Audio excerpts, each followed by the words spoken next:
Eisenhower is about 700 students. Our students come ready to learn, and our teachers here come ready to serve. Good morning. I do consider myself a perfectionist to a degree. Everything is extremely organized, very meticulous. She will tell you that a spreadsheet will fix everything. I don't like wasting time. I don't like wasting energy. It was her school. Of course, if anything was going wrong, they're going to come back to her. So she wanted every little thing ran by her to make sure that she was at least aware. Oh, frantic. She's always giving 150%. When she has a project, she's just all in.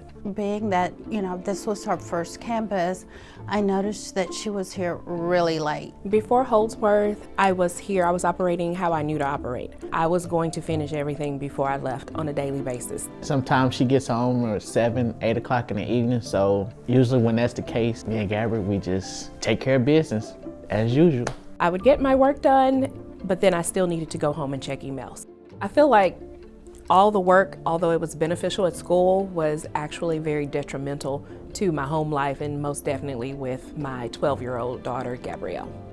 I would get to see her, we could hang out a little bit, maybe 15 or 20 minutes, but the reality is I still had email to check. And so a lot of times when I was with her, I had a computer on my lap, and it just broke my heart because I knew that I'd let my daughter down. So I was working to impact all 700 children, but had forgotten about the one kid I have. I live by the mantra, work smarter, not harder.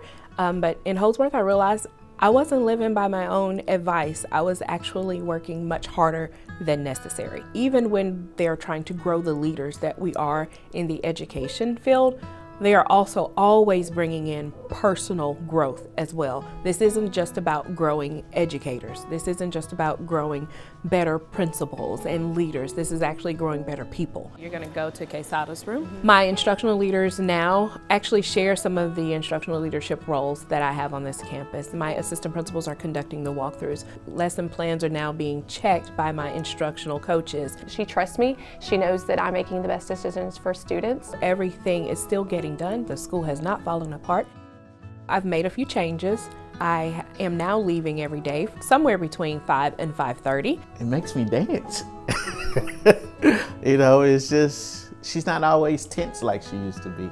We're cooking dinner together, and then also we get to sit around and get to talk about the day. I am much happier now. I actually feel like I'm a part of the family, not organizing the family. I felt like I was the family's organizer before, and now I actually feel like I'm the mom and the wife. Gabrielle loves these changes. I've seen a huge difference in their relationship. It's like night and day.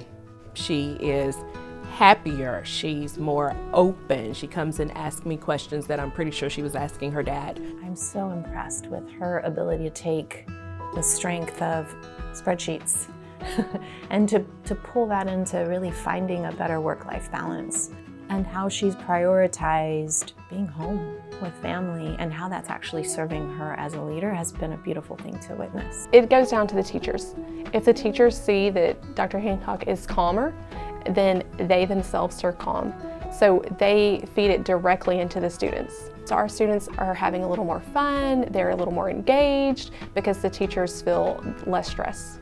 I want to make sure that they can walk away from this job having learned and developed into the instructional leaders that they want to be, so that they can be just as successful, if not more so, down the line. I'm Shelley, Handcock, principal at Eisenhower Elementary in Grand Prairie ISD. And my story holds worth.